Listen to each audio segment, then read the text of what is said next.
Alcibiades I. By Plato. Persons of the dialogue. Alcibiades. Socrates. I dare say that you may be surprised to find, O son of Cleinias, that I, who am your first lover, not having spoken to you for many years, when the rest of the world were wearying you with their attentions, am the last of your lovers who still speaks to you. The cause of my silence has been that I was hindered by a power more than human, of which I will some day explain to you the nature. This impediment has now been removed.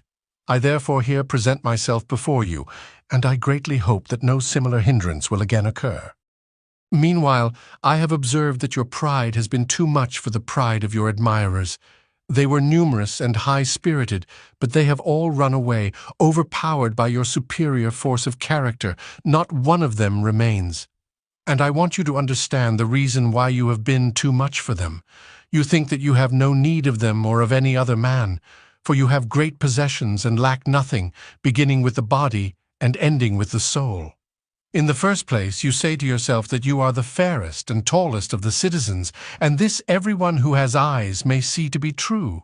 In the second place, that you are among the noblest of them, highly connected both on the father's and the mother's side, and sprung from one of the most distinguished families in your own state, which is the greatest in Hellas, and having many friends and kinsmen of the best sort who can assist you when in need. And there is one potent relative who is more to you than all the rest, Pericles, the son of Xanthippus, whom your father left guardian of you and of your brother, and who can do as he pleases not only in this city, but in all Hellas and among many and mighty barbarous nations. Moreover, you are rich, but I must say that you value yourself least of all upon your possessions, and all these things have lifted you up. You have overcome your lovers, and they have acknowledged that you were too much for them. Have you not remarked their absence? And now I know that you wonder why I, unlike the rest of them, have not gone away, and what can be my motive in remaining.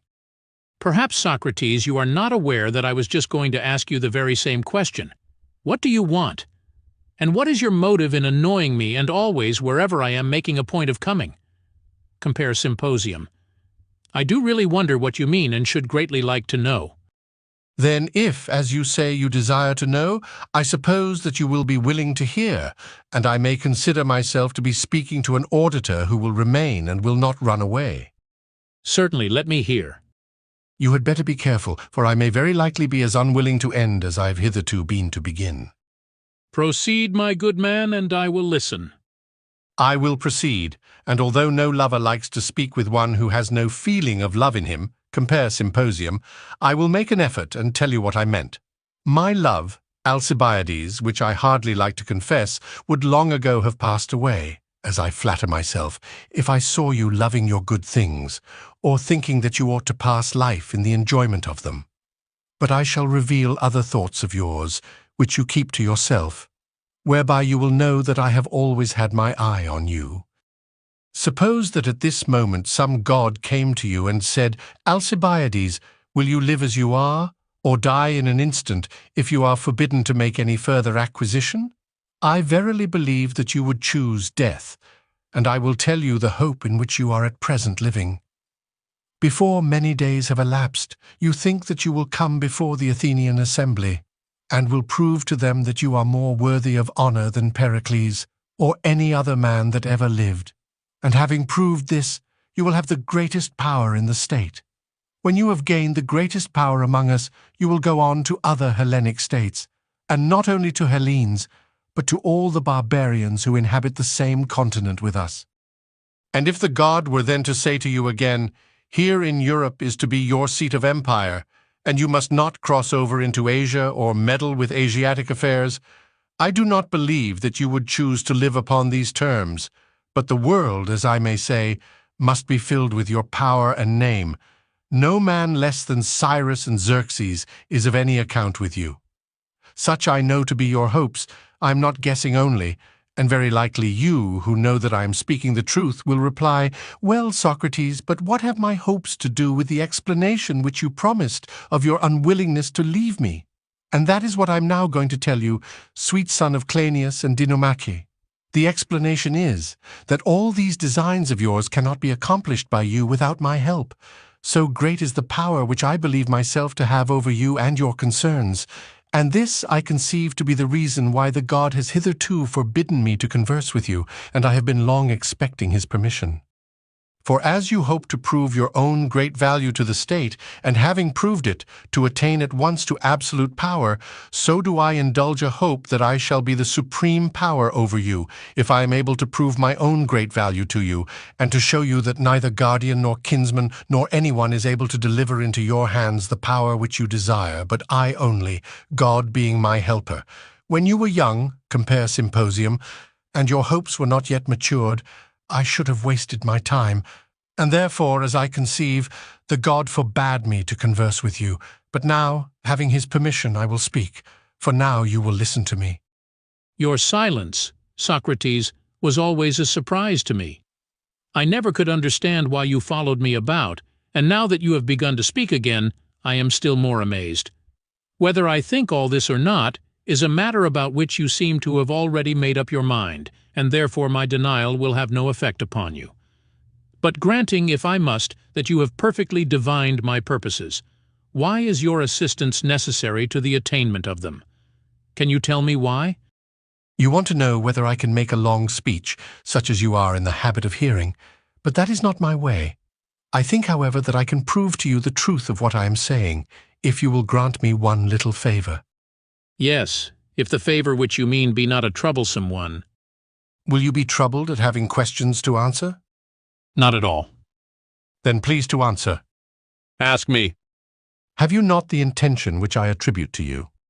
I will grant anything you like in the hope of hearing what more you have to say. You do, then, mean, as I was saying, to come forward in a little while in the character of an adviser of the Athenians. And suppose that when you are ascending the bema, I pull you by the sleeve and say, Alcibiades, you are getting up to advise the Athenians. Do you know the matter about which they are going to deliberate better than they? How would you answer? I should reply that I was going to advise them about a matter which I do know better than they. Then you are a good adviser about the things which you know? Certainly. And do you know anything but what you have learned of others or found out yourself? That is all. And would you have ever learned or discovered anything if you had not been willing either to learn of others or to examine yourself? I should not. And would you have been willing to learn or to examine what you supposed that you knew? Certainly not. Then there was a time when you thought that you did not know what you are now supposed to know? Certainly. I think that I know tolerably well the extent of your requirements, and you must tell me if I forget any of them. According to my recollection, you learned the arts of writing, of playing on the lyre, and of wrestling. The flute you never would learn. This is the sum of your accomplishments, unless there were some which you acquired in secret. And I think that secrecy was hardly possible, as you could not have come out of your door, either by day or night, without my seeing you. Yes, that was the whole of my schooling. And are you going to get up in the Athenian assembly and give them advice about writing? No, indeed. Or about the touch of the lyre? Certainly not. And they are not in the habit of deliberating about wrestling in the assembly? Hardly. Then what are the deliberations in which you propose to advise them? Surely not about building. No. For the builder will advise better than you will about that? He will. Nor about divination? No. About that again the diviner will advise better than you will? True. Whether he be little or great, good or ill-looking, noble or ignoble, makes no difference. Certainly not.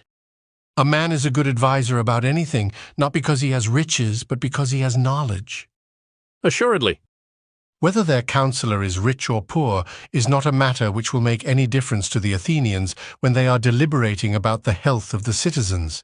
They only require that he should be a physician. Of course.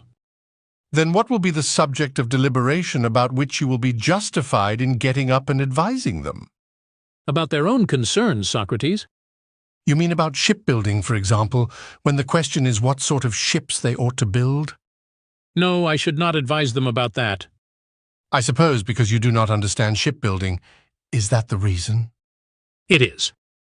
Then about what concerns of theirs will you advise them? About war, Socrates, or about peace, or about any other concerns of the state? You mean when they deliberate with whom they ought to make peace, and with whom they ought to go to war, and in what manner? Yes. And they ought to go to war with those against whom it is better to go to war? Yes. And when it is better? Certainly. And for as long a time as is better? Yes. But suppose the Athenians to deliberate with whom they ought to close in wrestling, and whom they should grasp by the hand, would you, or the master of gymnastics, be a better adviser of them? Clearly the master of gymnastics. And can you tell me on what grounds the master of gymnastics would decide with whom they ought or ought not to close, and when and how? To take an instance, would he not say that they should wrestle with those against whom it is best to wrestle? Yes. And as much as is best? Certainly. And at such times as are best? Yes. Again, you sometimes accompany the lyre with the song and dance? Yes. When it is well to do so? Yes. And as much as is well? Just so. And as you speak of an excellence or art of the best in wrestling, and of an excellence in playing the lyre, I wish you would tell me what this latter is. The excellence of wrestling I call gymnastic, and I want to know what you call the other. I do not understand you. Then try to do as I do. For the answer which I gave is universally right, and when I say right, I mean according to rule. Yes. And was not the art of which I spoke gymnastic? Certainly. And I called the excellence in wrestling gymnastic? You did. And I was right? I think that you were. Well now, for you should learn to argue prettily, let me ask you in return to tell me first, what is that art of which playing and singing and stepping properly in the dance are parts? What is the name of the whole? I think that by this time you must be able to tell. Indeed, I cannot. Then let me put the matter in another way. What do you call the goddesses who are the patronesses of art? The muses, do you mean Socrates? Yes, I do. And what is the name of the art which is called after them? I suppose that you mean music. Yes, that is my meaning. And what is the excellence of the art of music, as I told you truly that the excellence of wrestling was gymnastic? What is the excellence of music, to be what? To be musical, I suppose. Very good. And now please to tell me what is the excellence of war and peace, as the more musical was the more excellent, or the more gymnastical was the more excellent. Tell me, what name do you give to the more excellent in war and peace? But I really cannot tell you. But if you were offering advice to another and said to him, "This food is better than that, at this time and in this quantity," and he said to you, "What do you mean, Alcibiades, by the word better?" you would have no difficulty in replying that you meant more wholesome, although you do not profess to be a physician, and when the subject is one of which you profess to have knowledge, and about which you are ready to get up and advise as if you knew, are you not ashamed when you are asked not to be able to answer the question? Is it not disgraceful? Very. Well then, consider and try to explain what is the meaning of better in the matter of making peace and going to war with those against whom you ought to go to war. To what does the word refer? I am thinking, and I cannot tell. But you surely know what are the charges which we bring against one another when we arrive at the point of making war, and what name we give them. Yes, certainly, we say that deceit or violence has been employed, or that we have been defrauded. And how does this happen? Will you tell me how? For there may be a difference in the manner. Do you mean by how, Socrates, whether we suffered these things justly or unjustly? Exactly. There can be no greater difference than between just and unjust. And would you advise the Athenians to go to war with the just or with the unjust? That is an awkward question. For certainly, even if a person did intend to go to war with the just, he would not admit that they were just. He would not go to war because it would be unlawful. Neither lawful nor honorable. Then you too would address them on principles of justice? Certainly. What then is justice but that better of which I spoke, in going to war or not going to war with those against whom we ought or ought not, and when we ought or ought not to go to war? Clearly. But how is this, friend Alcibiades? Have you forgotten that you do not know this, or have you been to the schoolmaster without my knowledge? And has he taught you to discern the just from the unjust? Who is he? I wish you would tell me that I may go and learn of him. You shall introduce me. You are mocking, Socrates. No, indeed, I most solemnly declare to you by Zeus, who is the god of our common friendship, and whom I never will forswear, that I am not. Tell me then who this instructor is, if he exists. But perhaps he does not exist. May I not have acquired the knowledge of just and unjust in some other way? Yes, if you have discovered them. But do you not think that I could discover them? I'm sure that you might if you inquired about them. And do you not think that I would inquire? Yes, if you thought that you did not know them. And was there not a time when I did so think? Very good.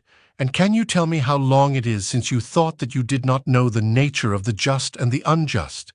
What do you say to a year ago? Were you then in a state of conscious ignorance and inquiry, or did you think that you knew? And please to answer truly, that our discussion may not be in vain. Well, I thought that I knew. And 2 years ago, and 3 years ago, and 4 years ago, you knew all the same? I did? And more than 4 years ago, you were a child, were you not? Yes. And then I am quite sure that you thought you knew. Why are you so sure? Because I often heard you when a child in your teacher's house or elsewhere playing at dice or some other game with the boys, not hesitating at all about the nature of the just and unjust, but very confident, crying and shouting that one of the boys was a rogue and a cheat and had been cheating. Is it not true? But what was I to do, Socrates, when anybody cheated me? And how can you say, "What was I to do?" if at the time you did not know whether you were wronged or not? To be sure I knew. I was quite aware that I was being cheated.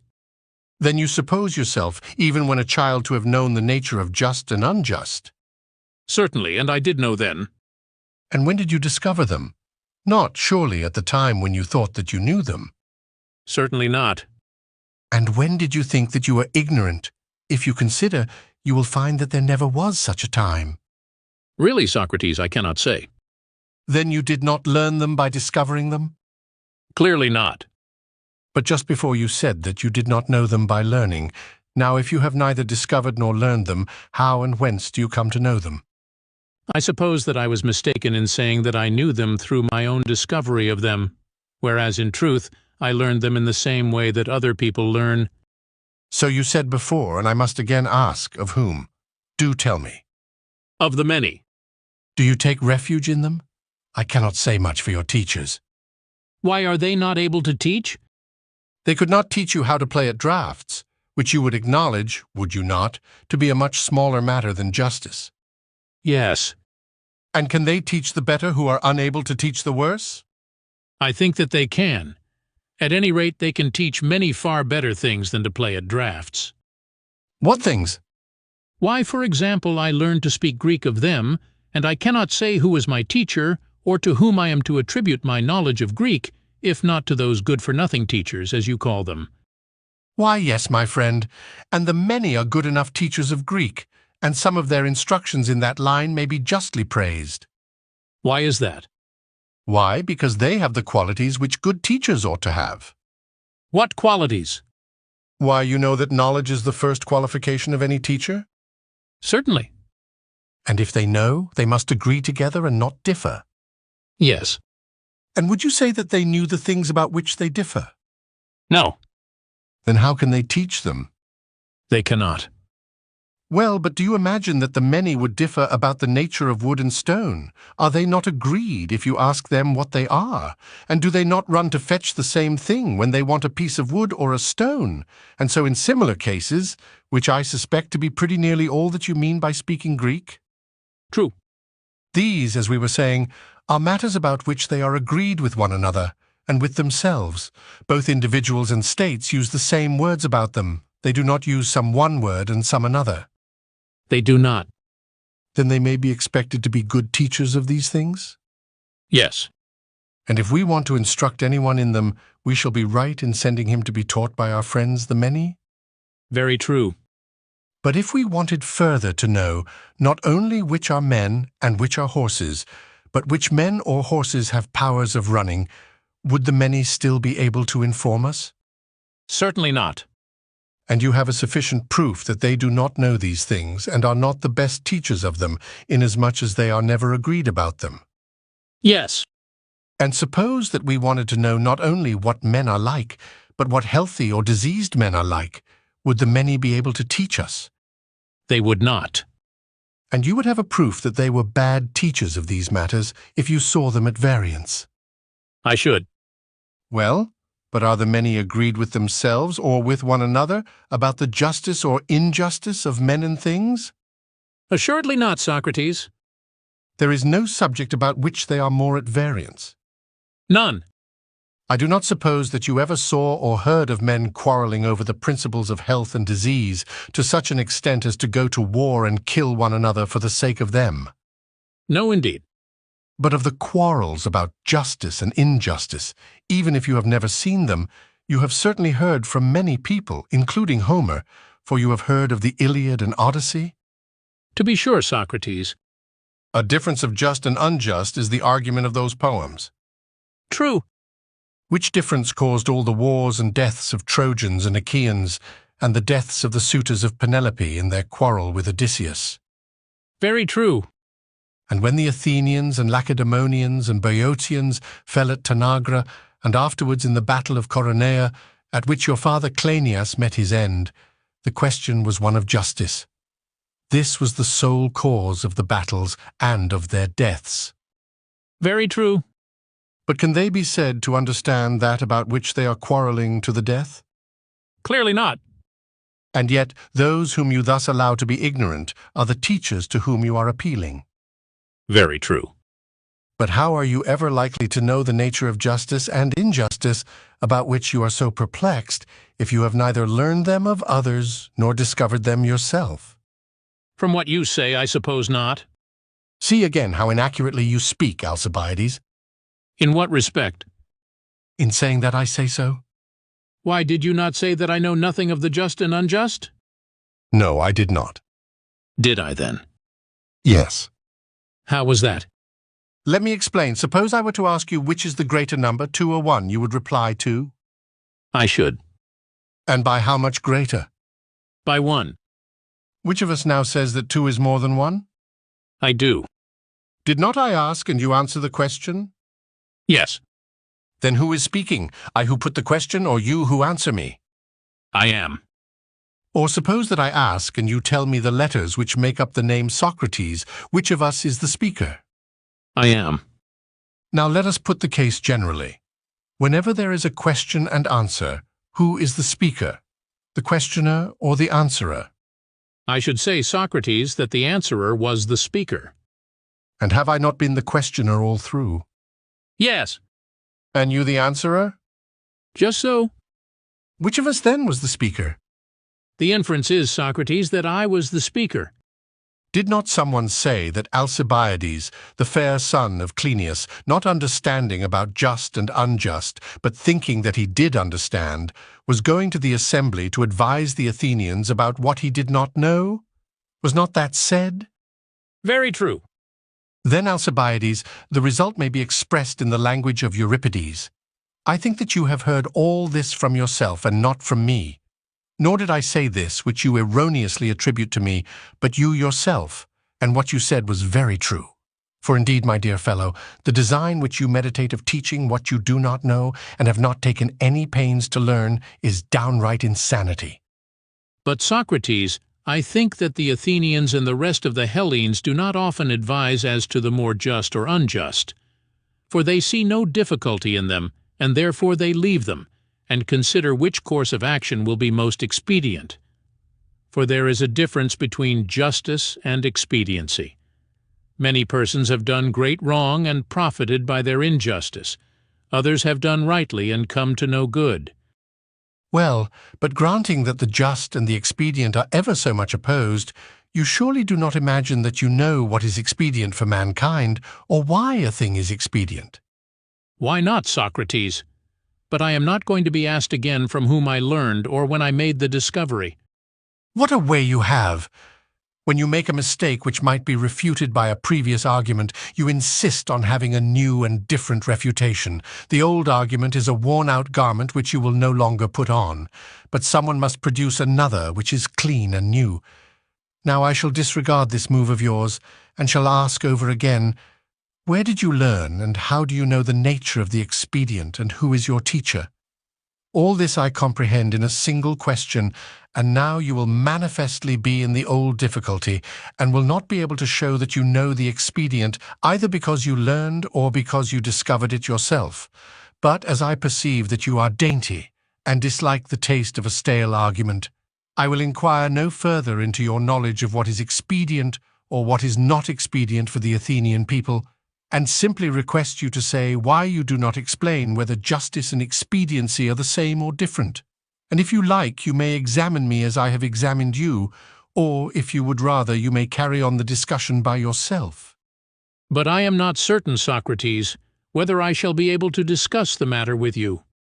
Then imagine, my dear fellow, that I am the Demus and the Ecclesia, for in the Ecclesia too you will have to persuade men individually. Yes. And is not the same person able to persuade one individual singly and many individuals of the things which he knows? The grammarian, for example, can persuade one, and he can persuade many about letters. True. And about number, will not the same person persuade one and persuade many? Yes. And this will be he who knows number or the arithmetician. Quite true. And cannot you persuade one man about that of which you can persuade many? I suppose so. And that of which you can persuade either is clearly what you know? Yes. And the only difference between one who argues as we are doing and the orator who is addressing an assembly is that the one seeks to persuade a number and the other an individual of the same things. I suppose so. Well then, since the same person who can persuade a multitude can persuade individuals, try conclusions upon me and prove to me that the just is not always expedient. You take liberties, Socrates. I shall take the liberty of proving to you the opposite of that which you will not prove to me. Proceed. Answer my questions, that is all. Nay, I should like you to be the speaker. What, do you not wish to be persuaded? Certainly I do. And can you be persuaded better than out of your own mouth? I think not. Then you shall answer, and if you do not hear the words that the just is the expedient coming from your own lips, never believe another man again. I won't, but answer I will, for I do not see how I can come to any harm. A true prophecy. Let me begin then by inquiring of you whether you allow that the just is sometimes expedient and sometimes not, Yes. and sometimes honorable and sometimes not. What do you mean? I am asking if you ever knew anyone who did what was dishonorable and yet just. Never. All just things are honorable? Yes. And are honorable things sometimes good and sometimes not good, or are they always good? I rather think, Socrates, that some honorable things are evil. And are some dishonorable things good? Yes. You mean in such a case as the following. In time of war, men have been wounded or have died in rescuing a companion or kinsman, when others who have neglected the duty of rescuing them have escaped in safety. True. And to rescue another under such circumstances is honorable in respect of the attempt to save those whom we ought to save, and this is courage? True. But evil in respect of death and wounds? Yes. And the courage which is shown in the rescue is one thing and the death another? Certainly. Then the rescue of one's friends is honorable in one point of view, but evil in another? True. And if honorable, then also good. Will you consider now whether I may not be right, for you are acknowledging that the courage which is shown in the rescue is honorable? Now is this courage good or evil? Look at the matter thus, which would you rather choose, good or evil? Good. And the greatest goods you would be most ready to choose, and would least like to be deprived of them? Certainly. What would you say of courage? At what price would you be willing to be deprived of courage? I would rather die than be a coward. Then you think that cowardice is the worst of evils? I do. As bad as death, I suppose? Yes. And life and courage are the extreme opposites of death and cowardice? Yes. And they are what you would most desire to have, and their opposites you would least desire? Yes. Is this because you think life and courage the best, and death and cowardice the worst? Yes. And you would term the rescue of a friend in battle honorable, inasmuch as courage does a good work? I should. But evil because of the death which ensues. Yes. Might we not describe their different effects as follows? You may call either of them evil in respect of the evil which is the result, and good in respect of the good which is the result of either of them? Yes. And they are honorable insofar as they are good, and dishonorable insofar as they are evil? True. Then when you say that the rescue of a friend in battle is honorable and yet evil, that is equivalent to saying that the rescue is good and yet evil? I believe that you are right, Socrates. Nothing honorable regarded as honorable is evil, nor anything base regarded as base good. Clearly not. Look at the matter yet once more in a further light. He who acts honorably acts well? Yes. And he who acts well is happy? Of course. And the happy are those who obtain good? True. And they obtain good by acting well and honorably? Yes. Then acting well is a good? Certainly. And happiness is a good? Yes. Then the good and the honorable are again identified. Manifestly. Then, if the argument holds, what we find to be honorable, we shall also find to be good. Certainly. And is the good expedient or not? Expedient. Do you remember our admissions about the just? Yes. If I am not mistaken, we said that those who acted justly must also act honorably. And the honorable is the good? Yes. And the good is expedient? Yes. Then Alcibiades, the just is expedient? I should infer so. And all this I prove out of your own mouth, for I ask and you answer. I must acknowledge it to be true. And having acknowledged that the just is the same as the expedient, are you not, let me ask, prepared to ridicule anyone who, pretending to understand the principles of justice and injustice, gets up to advise the noble Athenians or the ignoble Peparethians that the just may be the evil? I solemnly declare, Socrates, that I do not know what I am saying. Verily, I am in a strange state, for when you put questions to me, I am of different minds in successive instants. And are you not aware of the nature of this perplexity, my friend? Indeed, I am not. Do you suppose that if someone were to ask you whether you have 2 eyes or 3 or 2 hands or 4 or anything of that sort, you would then be of different minds in successive instants? I begin to distrust myself, but still I do not suppose that I should. You would feel, no doubt, and for this reason, because you would know. I suppose so. And the reason why you involuntarily contradict yourself is clearly that you are ignorant. Very likely.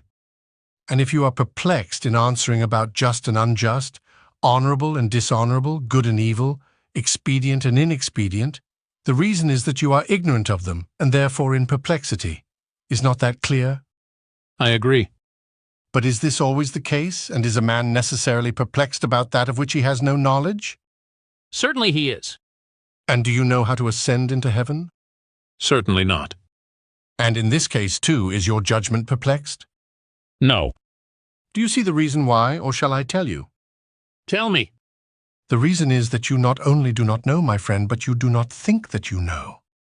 There again, what do you mean? Ask yourself, are you in any perplexity about things of which you are ignorant?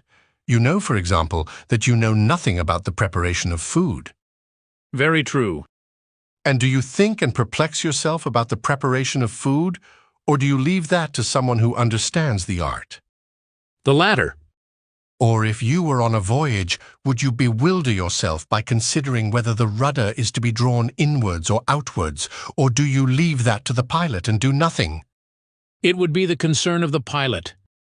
Then you are not perplexed about what you do not know, if you know that you do not know it? I imagine not. Do you not see, then, that mistakes in life and practice are likewise to be attributed to the ignorance which has conceit of knowledge? Once more, what do you mean? I suppose that we begin to act when we think that we know what we are doing. Yes. But when people think that they do not know, they entrust their business to others. Yes. And so there is a class of ignorant persons who do not make mistakes in life because they trust others about things of which they are ignorant? True. Who, then, are the persons who make mistakes? They cannot, of course, be those who know. Certainly not. But if neither those who know nor those who know that they do not know make mistakes, there remain those only who do not know and think that they know. Yes, only those. Then this is ignorance of the disgraceful sort which is mischievous? Yes. And most mischievous and most disgraceful when having to do with the greatest matters? By far. And can there be any matters greater than the just, the honorable, the good, and the expedient? There cannot be. And these, as you were saying, are what perplex you? Yes. But if you are perplexed, then, as the previous argument has shown, you are not only ignorant of the greatest matters, but being ignorant you fancy that you know them. I fear that you are right. And now see what has happened to you, Alcibiades. I hardly like to speak of your evil case, but as we are alone, I will. My good friend, you are wedded to ignorance of the most disgraceful kind, and of this you are convicted not by me, but out of your own mouth and by your own argument.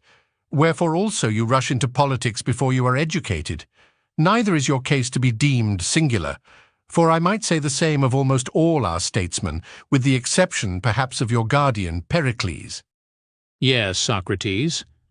And Pericles is said not to have got his wisdom by the light of nature, but to have associated with several of the philosophers, with Pythocleides, for example, and with Anaxagoras, and now in advanced life with Damon, in the hope of gaining wisdom.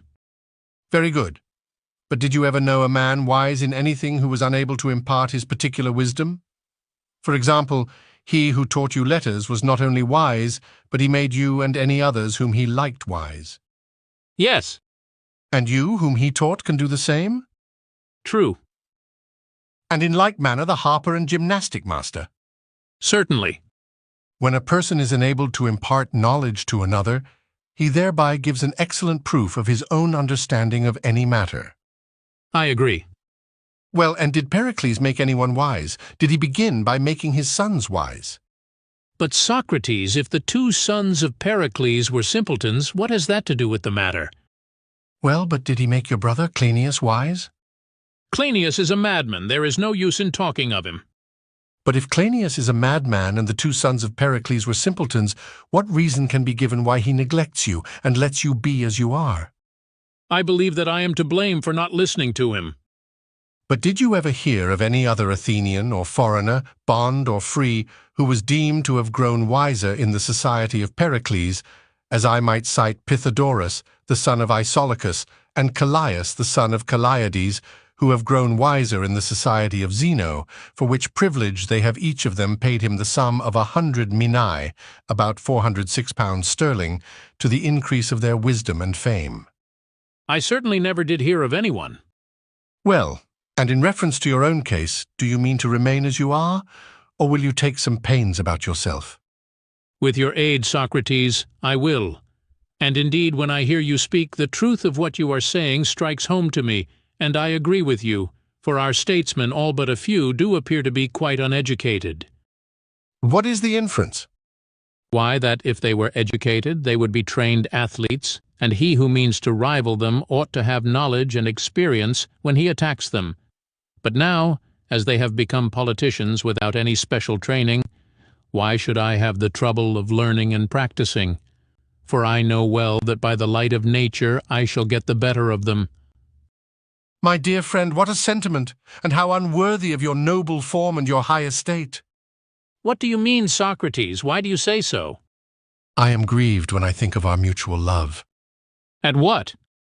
At your fancying that the contest on which you are entering is with people here. Why, what others are there? Is that a question which a magnanimous soul should ask? Do you mean to say that the contest is not with these? And suppose that you were going to steer a ship into action, would you only aim at being the best pilot on board? Would you not, while acknowledging that you must possess this degree of excellence, rather look to your antagonists and not, as you are now doing, to your fellow combatants, You ought to be so far above these latter that they will not even dare to be your rivals, and being regarded by you as inferiors will do battle for you against the enemy. This is the kind of superiority which you must establish over them if you mean to accomplish any noble action really worthy of yourself and of the state. That would certainly be my aim. Verily then, you have good reason to be satisfied if you are better than the soldiers, and you need not, when you are their superior and have your thoughts and actions fixed upon them, look away to the generals of the enemy. Of whom are you speaking, Socrates?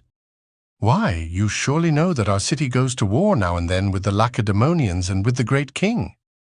True enough.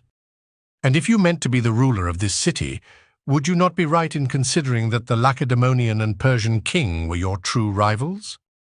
I believe that you are right. Oh no, my friend, I am quite wrong, and I think that you ought rather to turn your attention to Midias the quail breeder and others like him who manage our politics, in whom, as the women would remark, you may still see the slaves' cut of hair cropping out in their minds as well as on their pates, and they come with their barbarous lingo to flatter us and not to rule us. To these, I say, you should look, and then you need not trouble yourself about your own fitness to contend in such a noble arena.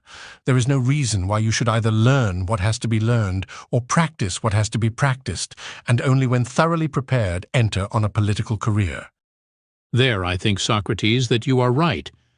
I do not suppose, however, that the Spartan generals or the great king are really different from anybody else.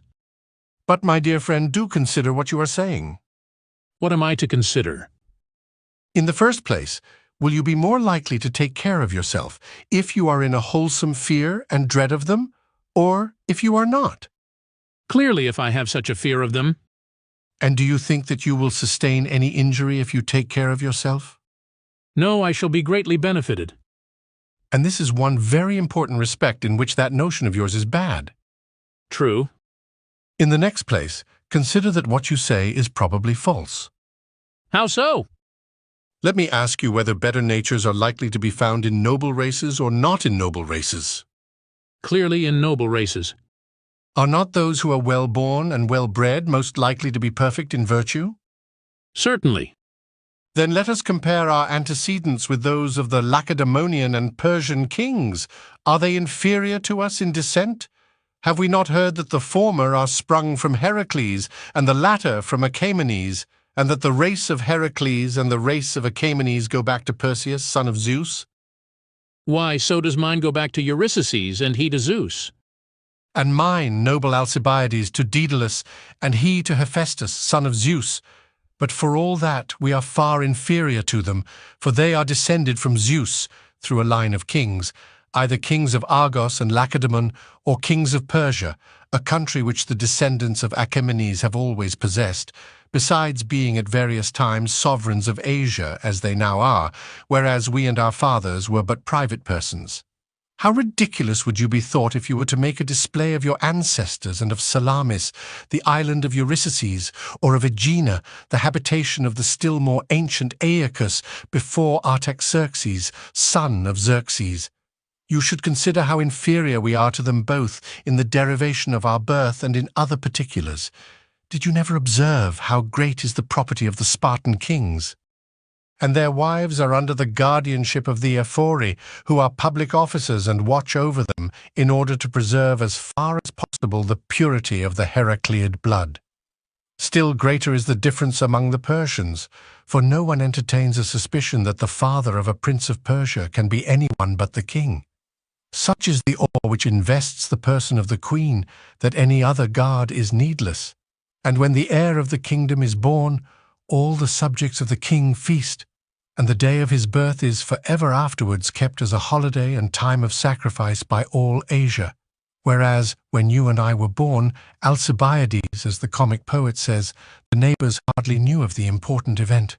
After the birth of the royal child, he is tended not by a good-for-nothing woman nurse, but by the best of the royal eunuchs, who are charged with the care of him, and especially with the fashioning and right formation of his limbs, in order that he may be as shapely as possible, which being their calling, they are held in great honor. and when the young prince is 7 years old, he is put upon a horse and taken to the riding masters and begins to go out hunting. And at 14 years of age he is handed over to the royal schoolmasters, as they are termed. These are 4 chosen men, reputed to be the best among the Persians of a certain age, and one of them is the wisest, another the justest, a third the most temperate, and a fourth the most valiant. The first instructs him in the Magianism of Zoroaster, the son of Oromasus, which is the worship of the gods, and teaches him also the duties of his royal office. The second, who is the justest, teaches him always to speak the truth. The third, or most temperate, forbids him to allow any pleasure to be lord over him, that he may be accustomed to be a freeman and king indeed, lord of himself first, and not a slave. The most valiant trains him to be bold and fearless, telling him that if he fears he is to deem himself a slave, whereas Pericles gave you Alcibiades for a tutor Zopyrus the Thracian, a slave of his who was past all other work. I might enlarge on the nurture and education of your rivals, but that would be tedious, and what I have said is a sufficient sample of what remains to be said. I have only to remark, by way of contrast, that no one cares about your birth or nurture or education, or, I may say, about that of any other Athenian, unless he has a lover who looks after him. And if you cast an eye on the wealth, the luxury, the garments with their flowing trains, the anointings with myrrh, the multitudes of attendants, and all the other bravery of the Persians, you will be ashamed when you discern your own inferiority. Or if you look at the temperance and orderliness and ease and grace and magnanimity and courage and endurance and love of toil and desire of glory and ambition of the Lacedaemonians, in all these respects you will see that you are but a child in comparison of them. Even in the matter of wealth, if you value yourself upon that, I must reveal to you how you stand. For if you form an estimate of the wealth of the Lacedaemonians, you will see that our possessions fall far short of theirs. For no one here can compete with them, either in the extent and fertility of their own and the Messenian territory, or in the number of their slaves, and especially of the helots, or of their horses, or of the animals which feed on the Messenian pastures. But I have said enough of this, and as to gold and silver, there is more of them in Lacedaemon than in all the rest of Hellas. For during many generations, gold has been always flowing into them from the whole Hellenic world, and often from the barbarian also, and never going out, as in the fable of Aesop, the fox said to the lion, "The prints of the feet of those going in are distinct enough. But who ever saw the trace of money going out of Lacedaemon? And therefore you may safely infer that the inhabitants are the richest of the Hellenes in gold and silver, and that their kings are the richest of them, for they have a larger share of these things, and they have also a tribute paid to them, which is very considerable. Yet the Spartan wealth, though great in comparison of the wealth of the other Hellenes, is as nothing in comparison of that of the Persians and their kings. Why, I have been informed by a credible person who went up to the king at Susa, that he passed through a large tract of excellent land, extending for nearly a day's journey, which the people of the country called the Queen's Girdle, and another which they called her Vale, and several other fair and fertile districts, which were reserved for the adornment of the Queen, and are named after her several habiliments. Now I cannot help thinking to myself, what if someone were to go to Amistris, the wife of Xerxes and mother of Artaxerxes, and say to her, "There is a certain Dinomac, whose whole wardrobe is not worth 50 minae, and that will be more than the value. And she has a son who is possessed of a 300-acre patch at Urkiae, and he has a mind to go to war with your son." Would she not wonder to what this Alcibiades trusts for success in the conflict? "He must rely," she would say to herself, "upon his training and wisdom. These are the things which Hellenes value." And if she heard that this Alcibiades who is making the attempt is not as yet 20 years old, and is wholly uneducated, and when his lover tells him that he ought to get education and training first, and then go and fight the king, he refuses, and says that he is well enough as he is, would she not be amazed, and ask, on what then does the youth rely? And if we replied, he relies on his beauty and stature and birth and mental endowments, she would think that we were mad, Alcibiades. when she compared the advantages which you possess with those of her own people. And I believe that even Lampido, the daughter of Leotychides, the wife of Archidamus and mother of Aegiais, all of whom were kings, would have the same feeling. If, in your present uneducated state, you were to turn your thoughts against her son, she too would be equally astonished. But how disgraceful that we should not have as high a notion of what is required in us as our enemies' wives and mothers have of the qualities which are required in their assailants. O my friend, be persuaded by me, and hear the Delphian inscription, "Know thyself." Not the men whom you think, but these kings are our rivals, and we can only overcome them by pains and skill. And if you fail in the required qualities, you will fail also in becoming renowned among Hellenes and barbarians, which you seem to desire more than any other man ever desired anything. I entirely believe you. But what are the sort of pains which are required, Socrates? Can you tell me? Yes, I can, but we must take counsel together concerning the manner in which both of us may be most improved. For what I am telling you of the necessity of education applies to myself as well as to you, and there is only one point in which I have an advantage over you. What is that? I have a guardian who is better and wiser than your guardian, Pericles.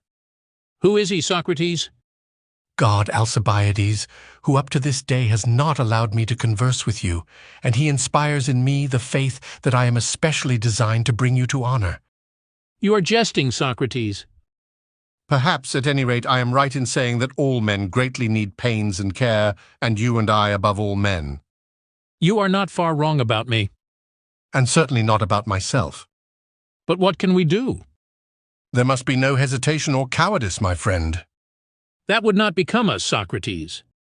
No, indeed, and we ought to take counsel together, for do we not wish to be as good as possible? We do. In what sort of virtue? Plainly, in the virtue of good men. Who are good in what? Those, clearly, who are good in the management of affairs. What sort of affairs? Equestrian affairs? Certainly not. You mean that about them we should have recourse to horsemen? Yes. Well, naval affairs? No. You mean that we should have recourse to sailors about them? Yes. Then what affairs, and who do them? The affairs which occupy Athenian gentlemen. And when you speak of gentlemen, do you mean the wise or the unwise? The wise. And a man is good in respect of that in which he is wise? Yes. And evil in respect of that in which he is unwise? Certainly. The shoemaker, for example, is wise in respect of the making of shoes? Yes. Then he is good in that? He is. But in respect of the making of garments he is unwise? Yes. Then in that he is bad? Yes. Then upon this view of the matter the same man is good and also bad? True. But would you say that the good are the same as the bad? Certainly not. Then whom do you call the good? I mean by the good those who are able to rule in the city. Not surely over horses, Certainly not. but over men? Yes. When they are sick? No. Or on a voyage? No. Or reaping the harvest? No. When they are doing something or nothing? When they are doing something, I should say. I wish that you would explain to me what this something is. When they are having dealings with one another and using one another's services, as we citizens do in our daily life. Those of whom you speak are ruling over men who are using the services of other men? Yes. Are they ruling over the signal men who give the time to the rowers? No, they are not. That would be the office of the pilot? Yes. But perhaps you mean that they rule over flute players who lead the singers and use the services of the dancers. Certainly not. That would be the business of the teacher of the chorus? Yes. Then what is the meaning of being able to rule over men who use other men? I mean that they rule over men who have common rights of citizenship and dealings with one another. And what sort of an art is this? Suppose that I ask you again, as I did just now, what art makes men know how to rule over their fellow sailors? How would you answer? The art of the pilot. And if I may recur to another old instance, what art enables them to rule over their fellow singers? The art of the teacher of the chorus, which you were just now mentioning. And what do you call the art of fellow citizens? I should say good counsel, Socrates. And is the art of the pilot evil counsel? No. But good counsel? Yes, that is what I should say. Good counsel, of which the aim is the preservation of the voyagers. True. And what is the aim of that other good counsel of which you speak? The aim is the better order and preservation of the city. And what is that of which the absence or presence improves and preserves the order of the city? Suppose you were to ask me, what is that of which the presence or absence improves or preserves the order of the body? I should reply, the presence of health and the absence of disease? You would say the same? Yes. And if you were to ask me the same question about the eyes, I should reply in the same way, the presence of sight and the absence of blindness. Or about the ears, I should reply that they were improved and were in better case when deafness was absent and hearing was present in them. True. And what would you say of a state? What is that by the presence or absence of which the state is improved and better managed and ordered? I should say, Socrates, the presence of friendship and the absence of hatred and division. And do you mean by friendship agreement or disagreement? Agreement. What art makes cities agree about numbers? Arithmetic. And private individuals? The same. And what art makes each individual agree with himself? The same. And what art makes each of us agree with himself about the comparative length of the span and of the cubit? Does not the art of measure? Yes. Individuals are agreed with one another about this, and states equally? Yes. And the same holds of the balance? True. But what is the other agreement of which you speak, and about what? What art can give that agreement? And does that which gives it to the state give it also to the individual, so as to make him consistent with himself and with another? I should suppose so. But what is the nature of the agreement? Answer and faint not. I mean to say that there should be such friendship and agreement as exists between an affectionate father and mother and their son, or between brothers, or between husband and wife. But can a man, Alcibiades, agree with a woman about the spinning of wool, which she understands and he does not? No, truly. Nor has he any need, for spinning is a female accomplishment. Yes. And would a woman agree with a man about the science of arms, which she has never learned? Certainly not. I suppose that the use of arms would be regarded by you as a male accomplishment? It would. Then, upon your view, women and men have two sorts of knowledge? Certainly. Then in their knowledge there is no agreement of women and men? There is not. Nor can there be friendship if friendship is agreement. Plainly not. Then women are not loved by men when they do their own work? I suppose not. Nor men by women when they do their own work? No. Nor are states well administered when individuals do their own work?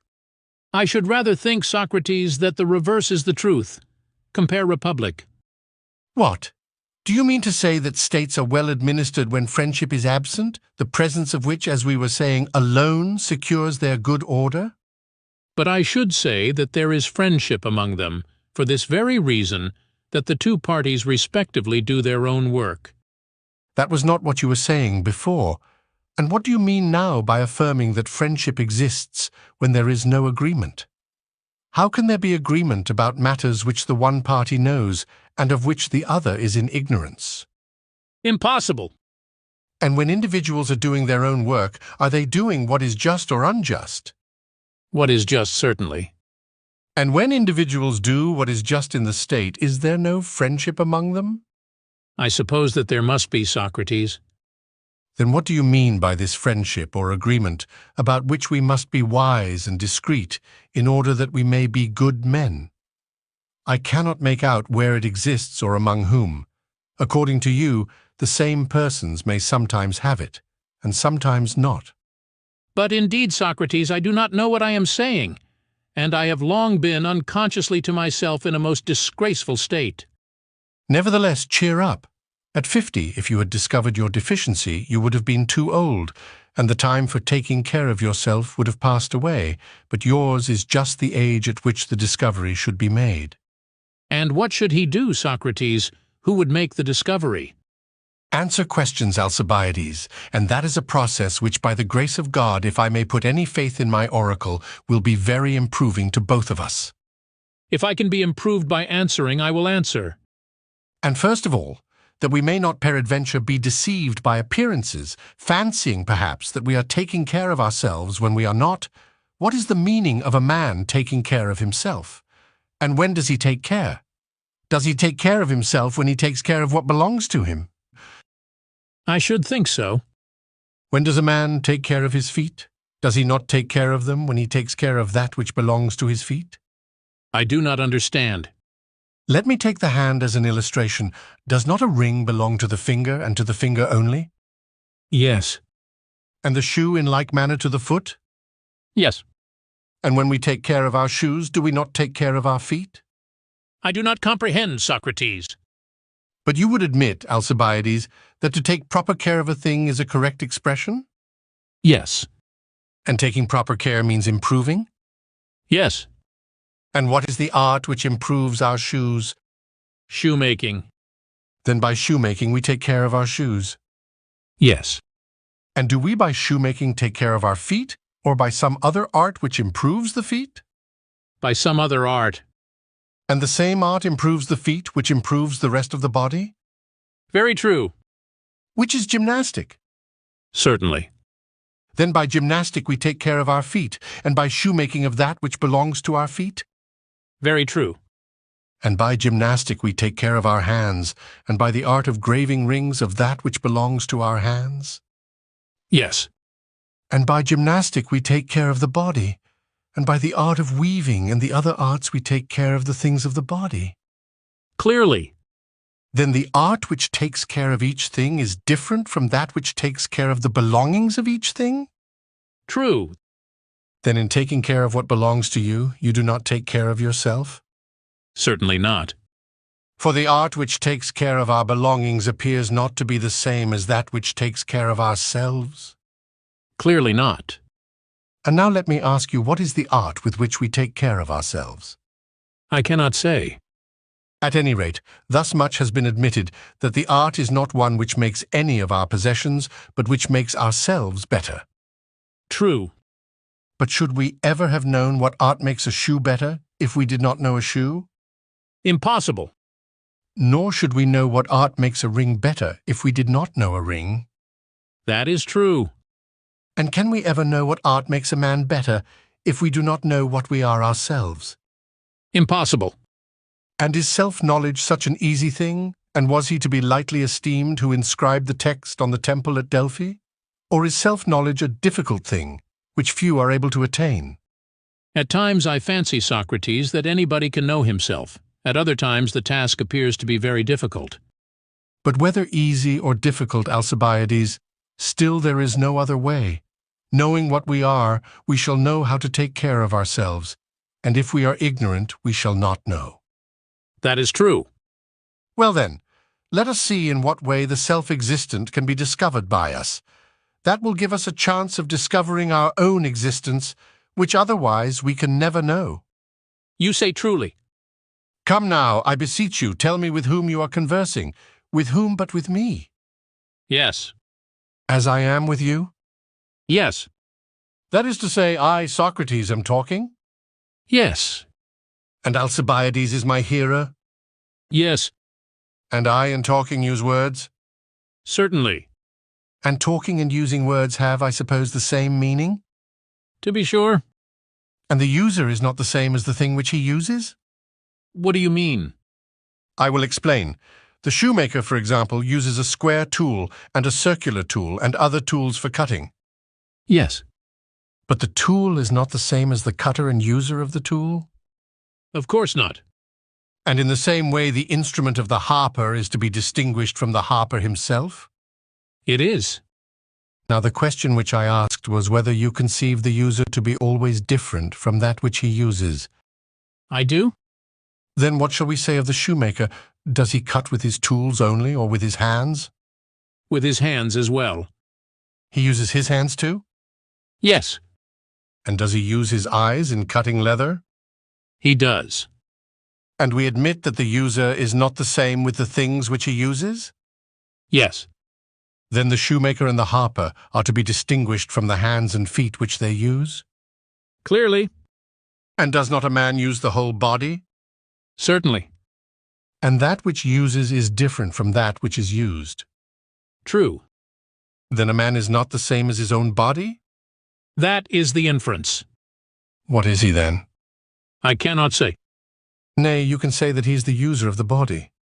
Yes. And the user of the body is the soul. Yes, the soul. And the soul rules? Yes. Let me make an assertion which will, I think, be universally admitted. What is it? That man is one of three things. What are they? Soul, body, or both together forming a whole. Certainly. But did we not say that the actual ruling principle of the body is man? Yes, we did. And does the body rule over itself? Certainly not. It is subject, as we were saying? Yes. Then that is not the principle which we are seeking? It would seem not.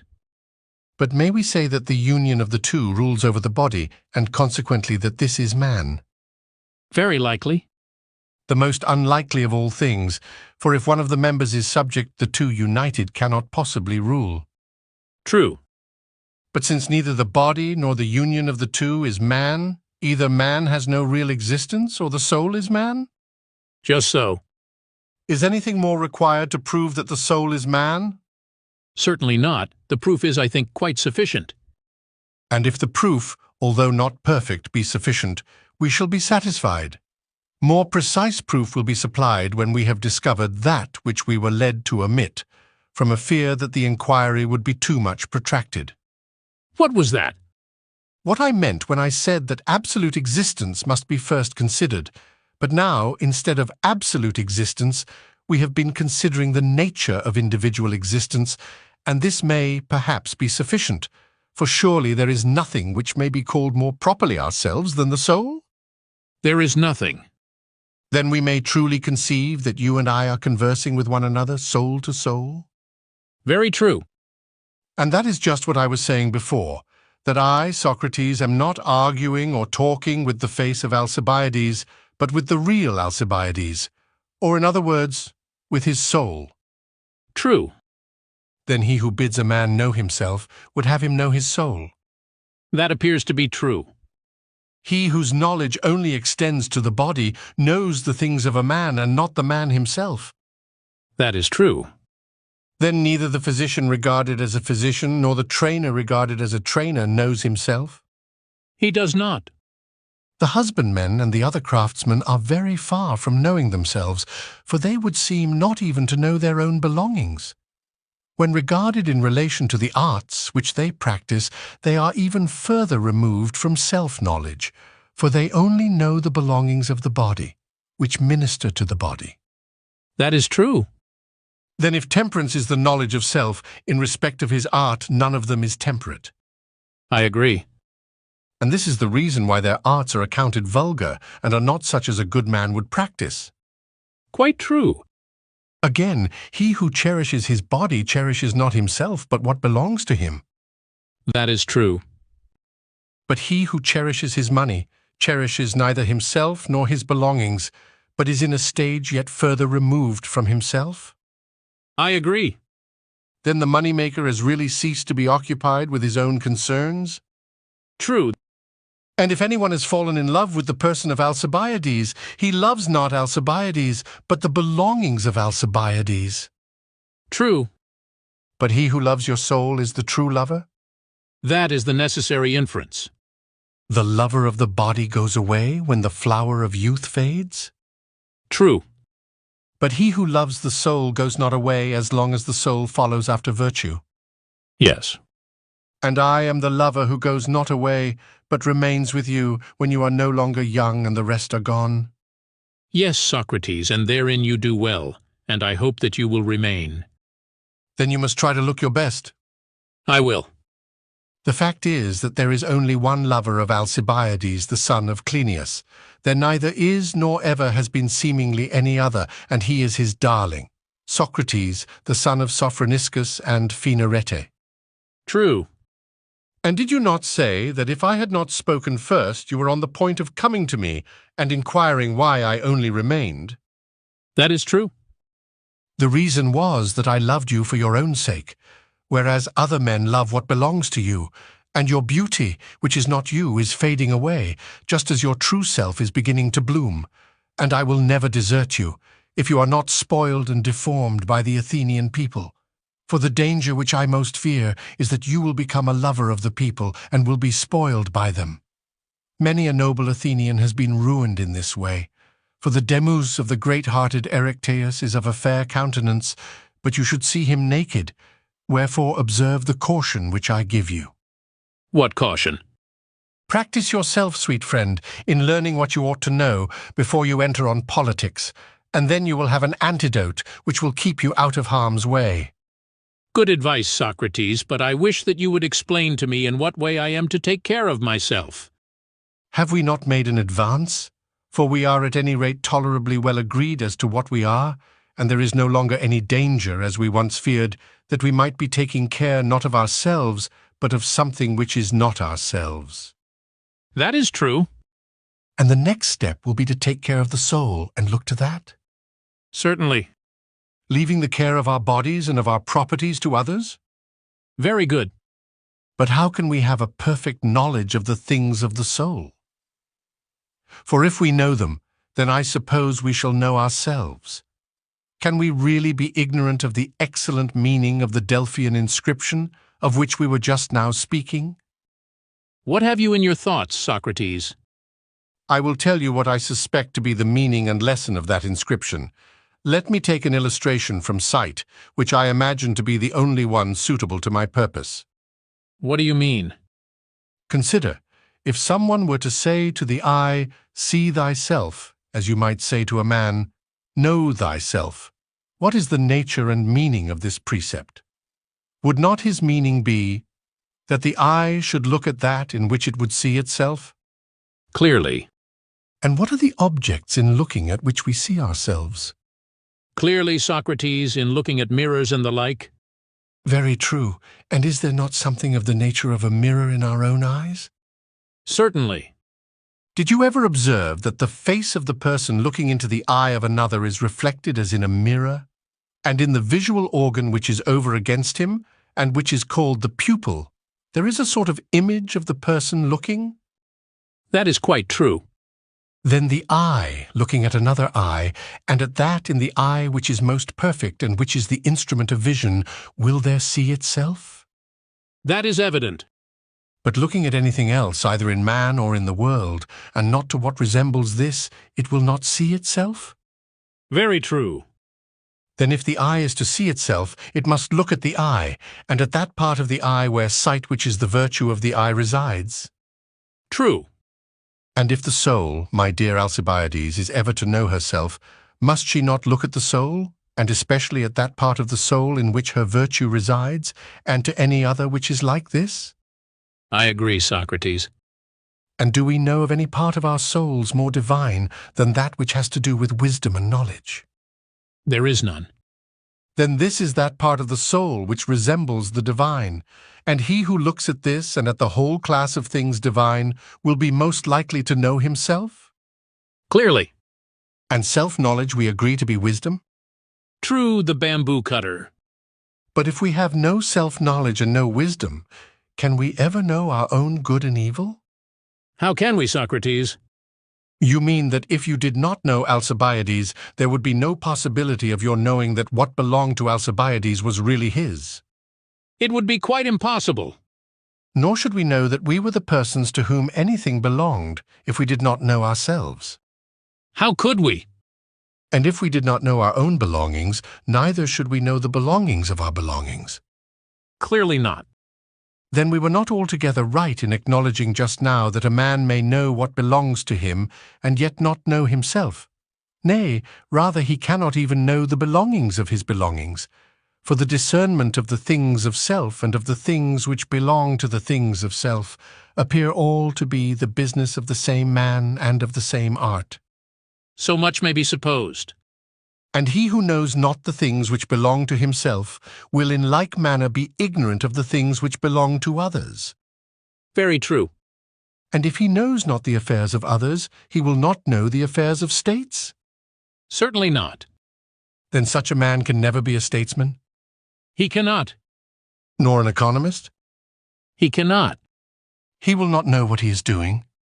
He will not. And will not he who is ignorant fall into error? Assuredly. And if he falls into error, will he not fail both in his public and private capacity? Yes, indeed. And failing, will he not be miserable? Very. And what will become of those for whom he is acting? They will be miserable also. Then he who is not wise and good cannot be happy? He cannot.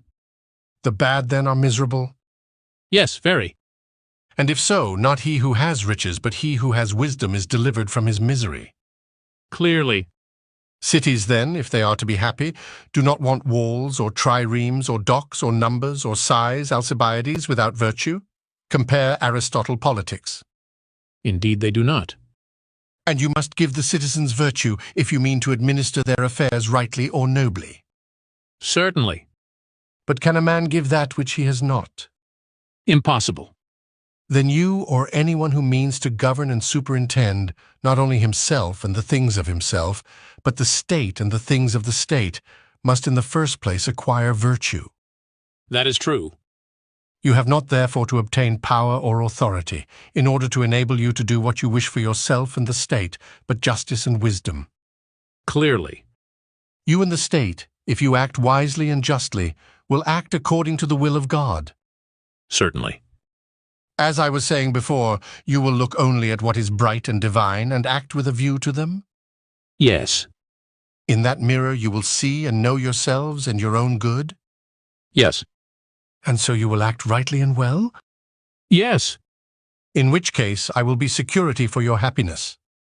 I accept the security. But if you act unrighteously, your eye will turn to the dark and godless, and being in darkness and ignorance of yourselves, you will probably do deeds of darkness. Very possibly. For if a man, my dear Alcibiades, has the power to do what he likes, but has no understanding, what is likely to be the result, either to him as an individual or to the state? For example, if he be sick and is able to do what he likes, not having the mind of a physician, having moreover tyrannical power, and no one daring to reprove him, what will happen to him? Will he not be likely to have his constitution ruined? That is true. Or again, in a ship, if a man having the power to do what he likes has no intelligence or skill in navigation, do you see what will happen to him and to his fellow sailors? Yes, I see that they will all perish. And in like manner, in a state, and where there is any power and authority which is wanting in virtue, will not misfortune in like manner ensue? Certainly. Not tyrannical power, then, my good Alcibiades, should be the aim either of individuals or states, if they would be happy, but virtue. That is true. And before they have virtue, to be commanded by a superior is better for men as well as for children. Compare Aristotle Politics. That is evident. And that which is better is also nobler? True. And what is nobler is more becoming. Certainly. Then to the bad man slavery is more becoming because better? True. Then vice is only suited to a slave? Yes. And virtue to a freeman? Yes. And, O my friend, is not the condition of a slave to be avoided? Certainly, Socrates. And are you now conscious of your own state? And do you know whether you are a freeman or not? I think that I am very conscious indeed of my own state. And do you know how to escape out of a state which I do not even like to name to my beauty? Yes, I do. How? By your help, Socrates. That is not well said, Alcibiades. What ought I to have said? By the help of God. I agree, and I further say that our relations are likely to be reversed. From this day forward I must and will follow you as you have followed me. I will be the disciple, and you shall be my master. Oh, that is rare.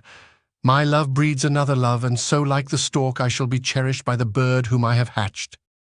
Strange but true, and henceforward I shall begin to think about justice. And I hope that you will persist, although I have fears, not because I doubt you, but I see the power of the state, which may be too much for both of us.